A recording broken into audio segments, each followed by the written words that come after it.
it's Ken again. I've had a tough few days. I know it seems like I just ended the last one, and now this one is here, but yeah, some stuff's been going on. It wasn't that bad. I had some incursions onto my computer system, which, obviously, considering I've been working offline, not connected to the internet, and I'm out of range of any kind of Wi-Fi or anything like that, it's a little odd.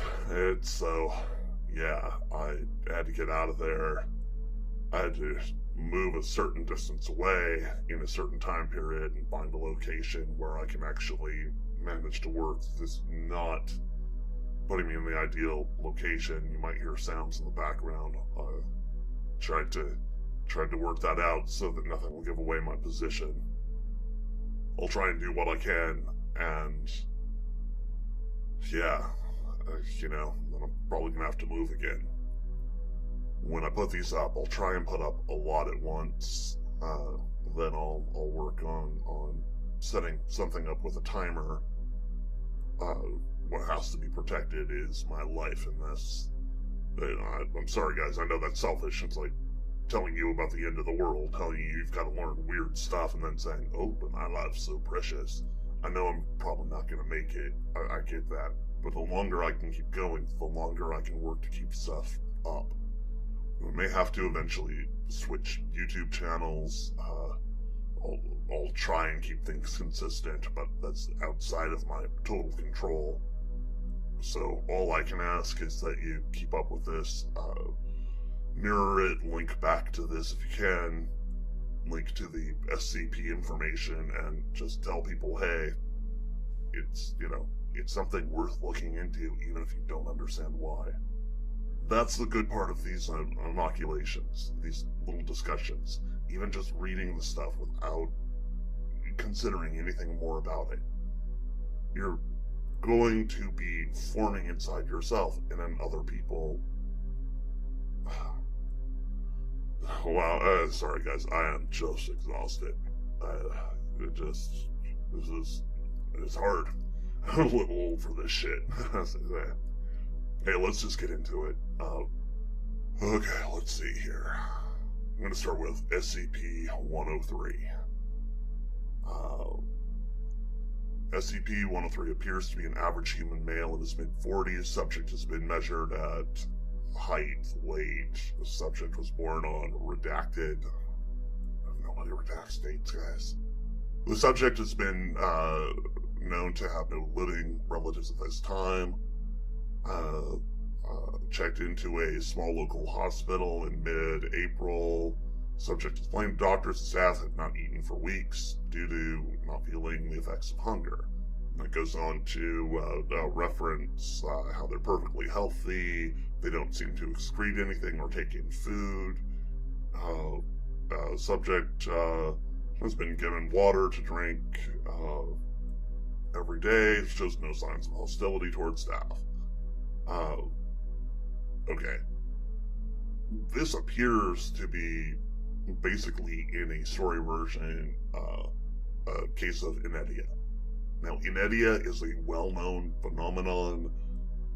Honestly, you can just go and look that up. Particularly, it's one of the signs of Catholic saints, but almost all traditions around the world report people who just suddenly stop eating and don't appear to need to eat, sometimes for up to 20 to 40 years at a time.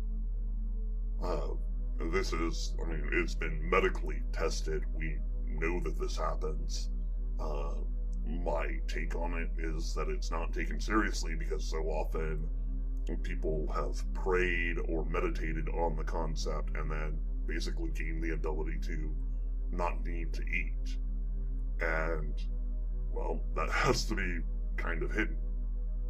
Since most people love to eat, it's not hard to get people to ignore others who, for whatever reason, are not doing so. Well, yeah, this is really well known. This is not even... it shouldn't even be that shocking to you. Let's see, moving on to SCP-106. Now, this is a little stranger. Again, these are all stories of fiction. I mean, the last one almost wasn't a story of fiction, but this is a fictional story. There are weird things in the world. There are strange properties to certain people, to certain beings that you might encounter, kind of like this. This is obviously meant to be a horror story. The story itself is called The Old Man, which is SCP-106, who appears to be an elderly humanoid with a general appearance of advanced decomposition. Now, that is something that I've seen before and has come up a lot. Particularly anything that appears to be based on scaring human beings. Now, a lot of these things are more mental phenomenon than physical. This is saying that there is a rotting quality in all forms of this being, but yeah, there are certainly beings that give off that sense of things, often with a putrid stench, a falling apart aspect of a being where they never truly fall apart. Again, very often it's believed that those kinds of effects are not necessarily physical in nature, but that's not what the story is saying here. I think I'm just too tired. I'm giving away too much information here. Sorry, the thing with the computers is just too weird. I mean, you put in an air gap on a computer and you expect it to work. The freaking thing was in a Faraday cage. There's no way anybody could have gotten to it. There was nothing in the computer. I ripped the damn thing apart. But there were obvious incursions. The only other thing I can think of is that somebody got to me somehow. It's possible. I can't go into that right now. There's just too many things, and if that's the case, then I don't even know what I'm doing here. Sorry, SCP-106.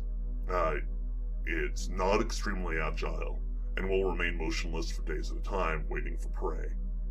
The subject is also capable of scaling any vertical surface and can remain suspended upside down indefinitely.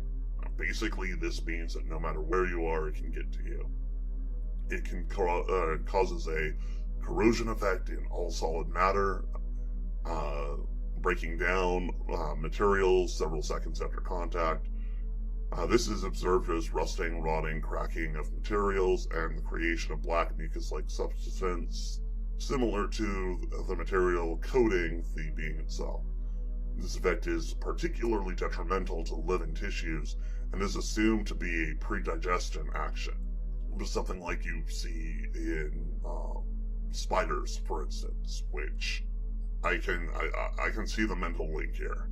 Something that crawls up vertical surfaces, has a strange appearance. Corrosion continues for 6 hours after contact, and after which the effect appears to burn out, which is why it hasn't affected the entire world. The subject is capable of passing through solid matter. Now, I've seen things like this before. Just physically passing through solid matter is not that rare. The rare part here is that your mind does not want to admit that it's happening. It's something we know can't happen, so even people who've been trained to see it generally really can't. You can form the mental idea for a while, and then things just kind of vanish from your head. This has been used to basically just ridicule people into shutting up an awful lot. I mean, seriously, you saw someone walk through a wall, and the LSD was how good? Yeah, it doesn't take a lot. Let's see. The entity can exit this dimension, which it's formed from any contact with it. Oh, God. Sorry, guys.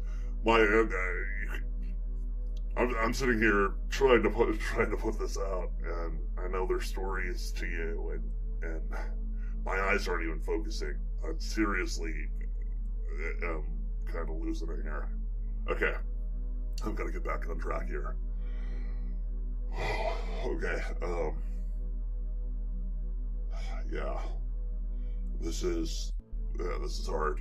I'd do it later, but I don't even know if I can get it later. Okay? And we've got to do at least 100 hours of this stuff. If I go down and you've heard this, you've got to do it yourself. You've got to keep after this type of information. Remember, it doesn't have to be real. Everybody's going to be hung up on these things saying, oh, well, I need to know the real facts. No, the facts are not what's important. You're going to be presented with the facts. It's going to jump down your throat suddenly one day in the near future. What you need to be able to do is to see it happening. If you don't, you're just not going to make it. And I don't mean that, you won't be able to tell what's happening over the course of weeks, months. I'm not saying that. I'm saying that you're gonna walk down the street one day, or be waking up in your bedroom in the night, and stuff's gonna happen, and you don't know what's going on. You won't leave that room. You won't leave that street. But if you can tell what's going on, if you even have an idea of what's going on, you might have a chance. Maybe not. Like this SCP-106. Generally, when it hunts things, they die. It takes things into a pocket dimension. It can enter and exit from any point in a solid object that it has entered by traveling, apparently, through this pocket dimension. And that seems a little odd. Why would you need to travel through a solid object, particularly if you have something that's, say, connected to the planet itself? Why would you be able to then not enter into the wall of a building, travel to the other side of the planet, and exit from another building there? The wall of a building, or the Great Wall of China, or anything, as long as it's connected by solid Earth, which eventually everything in the mantle of the Earth is. Well, sometimes, particularly if you're dealing with something that's a former human being, there will be self-imposed limits. There can be simple endurance issues involved as well, or just mental locks where they don't think of things driven into bedrock as being connected solidly, even though the connection points between the rock and the I-beams placed into the ground for support are just as solid and real as any connections inside of a building. Now, as an SCP goes, this is actually a pretty good story. It's one to listen to. It's one to pay attention to. The being seems to hunt humans between 10 and 25 years of age, though interestingly, this keeps saying 10 to 25 years. Everything else I've encountered online specifically has said between 10 and 26 years of age. Why is there a difference between what I've seen before and what I'm reading now? That doesn't seem like a big difference, but even with things like this, small anomalies are sometimes worth paying attention to. Why is that age changed? It gives attack protocols, how it will sever major tendons, such as the Achilles tendon, hamstring people, and then save them for apparent food later, dissolving things. Yeah, I should try and do some actual readings of these things. If I get a chance, I will do more dramatic readings. Try and work this up into something to help inoculate a little better these discussions. I don't know if it's going to be enough. I don't know if... Look, in training, we were actually exposed to some of these things at about this point. At about hour 2 or 3, we would get our first taste of something going on, usually pretty small. I was first introduced to a man who could just move small objects on a table by waving at them with their hand. It wasn't a big deal. It wasn't even telekinesis or psychokinesis. The guy was a fellow agent who had learned to move small pieces of paper and things by forming pressure waves in the air. I've learned the trick myself since then. It isn't hard.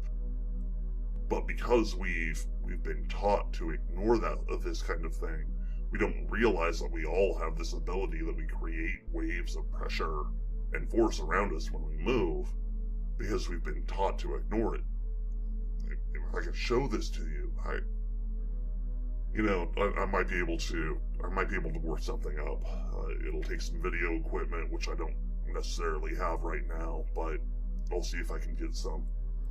I might have to seal it.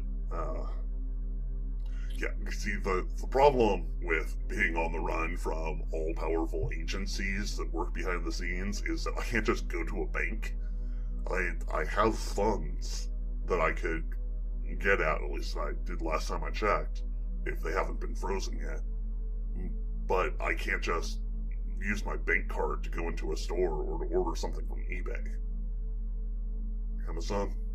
Whichever one's the big store. Okay. Let's get on here. SCP-114. SCP-114 is a Pashtun woman of Afghani origin, approximately 40 years old and 160 centimeters tall. She has the involuntary effect of fostering and escalating violent conflict between all individuals in her proximity. Now, we covered one kind of like this earlier. I mentioned this is a thing that happens. This really happens in real life. We're being given ones that foster violence, things like that. And in this case, the subject, SCP-114, does not foster violence towards herself. People become violent around her, and she doesn't even seem to understand that this happens. Just thinking that people are always violent like that. And I get what they're going on here. The Afghani region has consistently been war-torn for a long time. If they have people who biologically start conflict around them, this could then lead to some kind of intractable conflict in the area. That's not why things are going on in the Afghani region. It's actually under contention between forces behind the scenes, and has been for a long time, because there are a lot of artifacts in the area. We'd say alien artifacts in the business, but we're actually talking about things of either great historical dating, or things that may be from other reality schemes. And quite frankly, given enough time, you can't tell the difference between these things that are really... Guys, sorry, I'm rambling, and I'm supposed to be going on with this. I might just have to call this one early today. I haven't gotten through nearly enough to actually warrant doing this. But what I can do is I can give you warnings. This one is very similar to the one with the little girl, the 3-year-old that caused similar problems around her. This subject, anyone within 10 to 15 meters, becomes increasingly aggressive, often over trivialities or points of little consequence, may project hostile motives on others. Arguments generally arise between individuals after 1 to 3 minutes of exposure to the subject. The resulting arguments turn to violence in all cases. Again, it isn't always about violence. Sometimes you'll have other emotional states. Sometimes you'll just have extreme levels of compliance from people.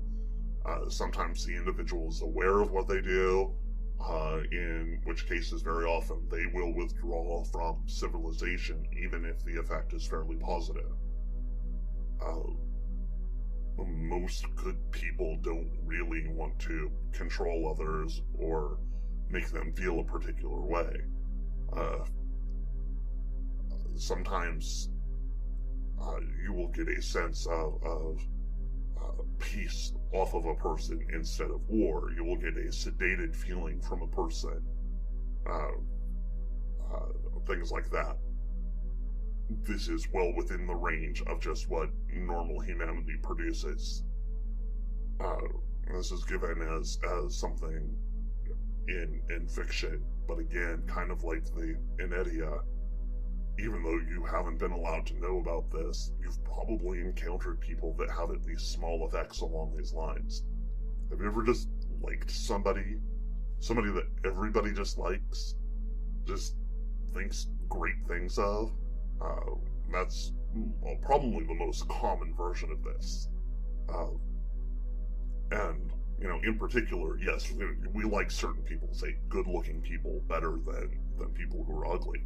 But if you meet an ugly person that everybody just really enjoys for some reason, you're probably looking at somebody who has an anomalous effect going on. It's usually not psychic. Honestly, I mean, I'm not going to lie to you and say that there are no psychic properties to the world, but a lot of these things just work out as being strange, or things that have been hidden from you for a reason. Because our brains aren't designed to wrap around them easily. This seems to be describing something kind of like that. Okay, yes, again, it's a fiction. It's a fictional story, and I keep harping on that because what's going to happen is you're going to get people who are saying, oh, well, this guy is lying to us. He's talking about these SCP stories and they're not real, therefore this person is lying. That's one of the tactics that are used. If I can say, oh, this guy is saying things that's not true, there's only one thing here is provably false, this has been debunked. That's my favorite one. This has been debunked. Particularly if you give no facts, you just say, well, it's been debunked. Okay, where? Well, but it's been debunked. That's not an answer, that's just a statement. And in the modern age, thanks to people like James Randi, you don't even have to prove anything anymore. You just point out that somebody tried to debunk it, and it's usually enough. Okay, again, I'm rambling. I'm trying to get through this. I'm sorry. Oh, this wears you down. It really does. I wish I was younger, guys. It used to be I could put up with a lot more than this. Let me move on here. SCP-116. Description. They have the outward appearance of a Caucasian male around 9 years of age. Their skin is cauterized and scarred over 98% of the body. Sometimes physical outward symptoms are visible. Again, as I mentioned before, what's happening here isn't that unharmed, non-easily identified people don't have strange abilities. It's that sometimes the easiest thing to see are the big physical differences. In this case, all the bones are dangerously brittle, and the person does not seem to have joints. But when they move, they heal at an anomalously fast ratio. Rapid healing is a thing that we see. Now, normally you see it usually somewhere around 15 times faster than the norm. I know that sounds weird. It's like, normally you see it 15 times faster than the norm, than on average. There's a reason for that. And it's because when you sleep at night, and you drop into a delta brainwave state, you will actually heal at about 15 times faster than you do during your normal waking state. It seems to be a property of the delta brainwave state. Well, some people, particularly individuals who are showing anomalous behaviors, live in a delta or epsilon brainwave state. Epsilon is just a slower brainwave state. It's a long continuum, but these are deep, slow, often I'm waving my hands, you can't see this, well-coherent brainwaves. Oh, well-coherent. I sound like an idiot. Sorry, guys. Very coherent brainwaves in a low frequency but high amplitude, so they're powerful but slow. The brainwaves themselves are a marker, they are not the effect. For a long time, people thought the anomalous effects had to do with the energy of the brain itself, and it seems that a lot of this is far more informationally based, but what's happening is that you reach a certain property of mind at the same time you enter into the lower brainwave frequencies. Also, there's some anomalous effects with higher brainwave frequencies and a link between epsilon and gamma brainwaves. So this is 40 hertz and sub 1 hertz, where if you look at the data on it, they really do just seem to link up. And in these states, you do tend to heal much more quickly. Well, if you live in a state like this, you often have somebody who has a very, very rapid healing ratio, where in one day, or they'll heal about what a person will in, say, 10 days. And I know I said a 15-to-1 ratio, but remember, you spend part of your time each day in this rapid healing state when you sleep. That's why you heal faster when you sleep. I don't know if you've ever noticed that effect. Anyway, so this poor kid in the story, in order to move, has to break their brittle bones and then will heal far faster than people normally would remodeling the bone. So basically they just get screwed over. And yeah, in the addendum zone here, they've begun to show suicidal tendencies. Well, yeah, if your life sucks that much, that can be something that happens, and that is something to keep in mind. As things get weird,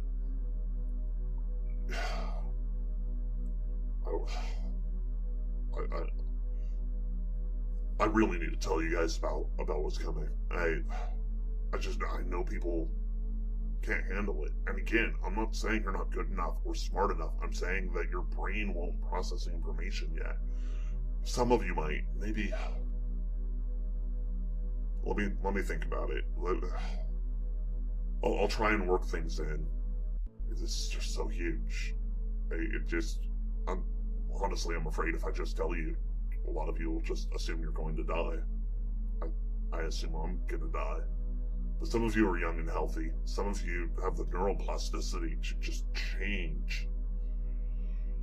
You can do this. I'm not certain I can. But I'll get you ready. Okay, let me move on to something else here. I know I'm hitting the things that are humanoid a little heavier in these, because a lot of the stuff, really in this, you get things where people come up with stories that are kind of cute. There's one I saw with I think a microwave oven that, like, affected time. And while certainly I've seen devices that do that look kind of like a microwave oven, it's not the same thing at all, and you're not going to have that picked up at a garage sale or something goofy like that. But you generally have things that are human in origin and appear humanoid. You have things that are artifacts from other cultures, whether in other realities or back in time. A lot of them come from this world. We're not the first people to have done this. Matter of fact, we're the 5th age of man, not the first. People that have basically been like us have been around for a while. And we date our modern culture back to about 10,000 years, but there have been other cultures, and we're starting to dig some of this up, which may be why things are going to happen. Go look into Göbekli Tepe. It's a place in Turkey that's been dated to about 15,000 years ago. A large stone complex that was just suddenly buried. Göbekli Tepe. 15,000 years ago.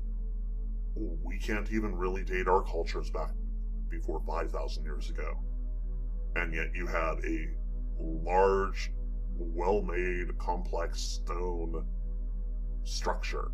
This isn't some little building. This is a huge thing that, quite frankly, short of having hundreds of thousands or millions of people working on it, they probably wouldn't have been able to come up with it all. It's totally different than anything we know, say, out of Egypt. It's definitely a sign that things have existed before. Maybe that's a good sign that things will exist again, but somebody's got to last. Now, at some point, the people who were there at Göbekli Tepe just filled it in. They buried it with dirt. So we're talking huge, hundreds of meters, maybe thousands of meters across, a virtual shrine city of materials, and they buried it all. They buried all the stone, and it's so big we haven't even uncovered it all yet, knowing that it's there. We haven't even uncovered half of it yet. So, anomalous things from other cultures come up in real life. Look at hidden archaeology, things like that. You can find some indications of things. I'm just rambling. Okay. But yeah, so you have humanoid, you have artifacts from other cultures, sometimes other realities. It can be difficult to determine which one it is. Just flat out will tell you. It may not even matter. There are some theories that say that other realities are our reality. We just aren't existing properly within it to see everything.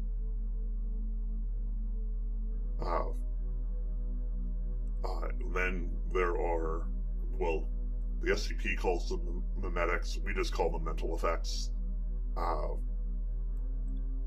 Memetics is a good enough word, honestly. I was still working for, well, the people I was working for. The ones I can't mention, I would probably suggest that we move to something like that. It's much shorter. But these are anything that just controls or influences thought, the mind, things like that. Living ideas. Again, we deal with things like this all the time, and then we hide it. We hide it from ourselves. Part of my job for over 10 years was literally finding things like that and working out how they work and function within the id and the ego of human beings and the supermind behind our entire structure, so that I could then sorry guys, so I could then oh god, something's going wrong, man. Oh, something is off here. Okay, I gotta get through this. I'd say it's some kind of attack, but I don't know, I'm probably just sick. Probably just having some issues from being up too long. I got, guys, I'm gonna have to go now. I'll try and pick this up later. I'm sure this is nothing. Sorry, this is a little short. I know I need to do more. I've got to get this out faster. Oh gosh. What I hate worse about this, I start saying things like man. So it's gonna make me look professional. Hang in, guys. I'll try and get the next one up as soon as I can.